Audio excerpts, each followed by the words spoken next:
Well, good afternoon. This is Marcia coming at you from Williston, Florida. And today is a continuation of a stalled low pressure system here in Florida and affecting a good portion of the eastern United States. And my dogs are outside barking. We're in a little lull between the rain bands. And so it's funny that we're still in this stalled pattern.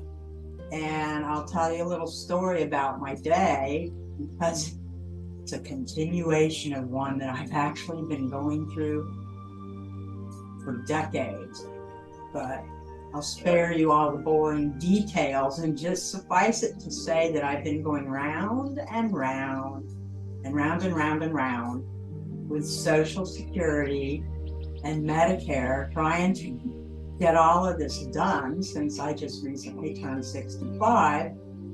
And their computer system always breaks down, and then you have to go on the phone gauntlet and wait for a couple of hours. And finally I got through, and I had to make 3 different appointments because none of the first 2 never happened. My phone never rang.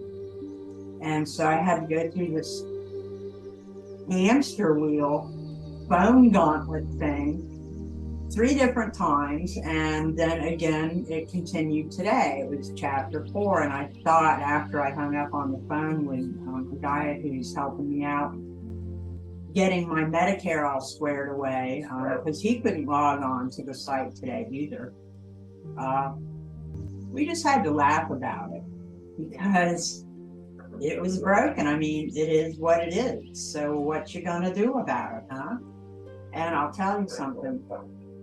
In Dementiaville, taking care of my wife, Donna, who I spent a third of my life with while she was alive, she was a part of me. I learned a whole lot about unexpected twists and turns and Groundhog days and continuations of annoyances, and you name it. And you do this for years on end, 24/7, and it gets really draining on your energy. And this is why I'm so glad that I got introduced to Qigong quite a while ago, after I herniated 3 discs in my back, shoving x-ray plates at the hospital I worked at.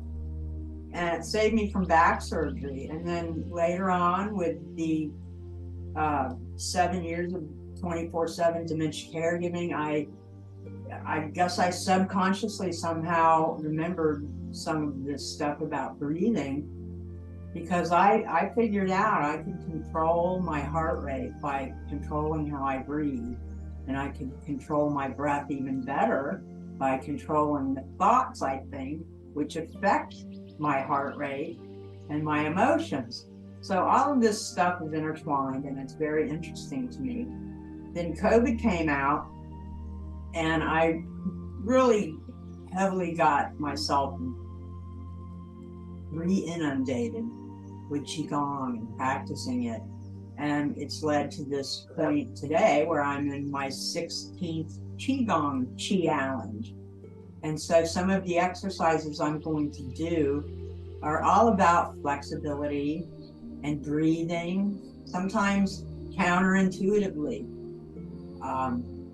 It's about embracing things, having a sense of humor. All of these things are connected with our breathing and movements we can make, and how we decide to see it, our perspective on things. And through all the years of the caregiving and some of my own personal journeys, my perspective continues to change. I honestly have to ask the question, is there really any such thing as a master here on this planet? Because every master or teacher that I have been with and worked with has said the same thing, that yes, you can reach a point, there's actually a way of measuring it. 10,000 hours, I think. They consider you a master. But even so, you could have 10 years, you could have 10 days, you could have 80 years, and we still learn, we still evolve, because this is the nature of energy. And Qigong and Tai Chi are all about energy work. So I thought all of this stuff was, yeah, it was time consuming and a bit annoying with the computer glitches and stuff. But like I said, what you gonna do? I can grouse about it like years ago I would have wasted all of my good energy on getting annoyed, or I could learn to laugh about it, like fairies laughing at the little things in the grass, bowing to the energy of life and the fluctuations that it holds. Today is the longest day. It's the summer solstice. So we just go with the flow of things. And generally I've found that that's how things work out best. Sometimes, yes, if I want to learn something, I can discipline myself and get really focused and just do that and maintain a schedule. And here's my homework and this is what I have to do. But to me, the art of practicing Qigong, it's not a classroom like that. It's a manner of traveling through life.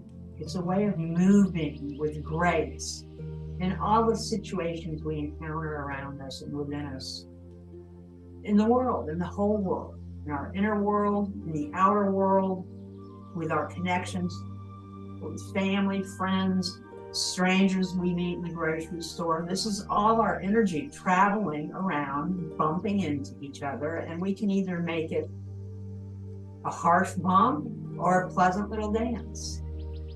And I choose the latter. I'd rather dance through life happily. Those are my thoughts for today. Y'all have a very good evening, and more rain is on the way.